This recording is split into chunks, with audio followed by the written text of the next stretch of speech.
भाजीचं टेक्स्चर पण तुम्ही बघू शकता, परफेक्ट आहे. चीज असते तरी ती कुठे सॉगी झालेली नाहीये.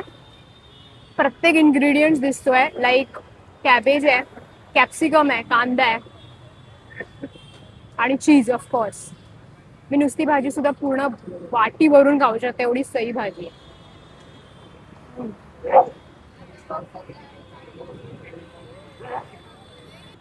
सो आपण डोसा स्टार्ट करूया. आणि डोसाच्या आतमध्ये सुद्धा मसाला लावलेला आहे. सो मला खूप टेम्पटिंग वाटतं. वाव, माझ्या तोंडाला पाणी सुटलंय. मी स्टार्ट करते खायला. सो हा घेतला डोसा, भरभरून भाजी दिली आहे. प्रत्येक डोसा आणि इडली सोबत इम्पॉर्टंट असते ती त्याची चटणी, आणि याची चटणी सुद्धा कमाल आहे. सी, कन्सिस्टन्सी खूप प्रॉपर आहे, एकदम वॉटरी पण नाहीये आणि एकदम थिक पण नाहीये.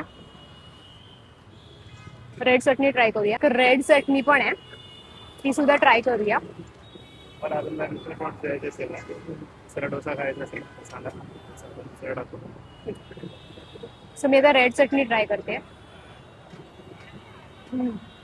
ही वेगळी चटणी आहे, म्हणजे जी साऊथ इंडियन हॉटेल्समध्ये मिळते तशी नाही आहे. ह्याची टेस्ट वेगळी आहे.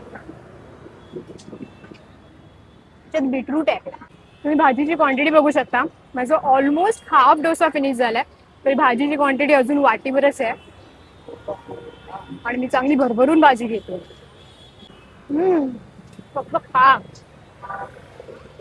एकदा खायला सुरुवात केली की थांबू नका, हात सुटा.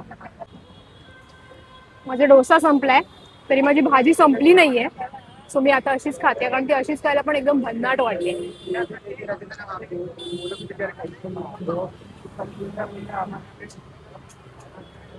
प्रत्येक इन्ग्रेडियंटची चव लागते. कॅप्सिकम, कॅबेज, चीज,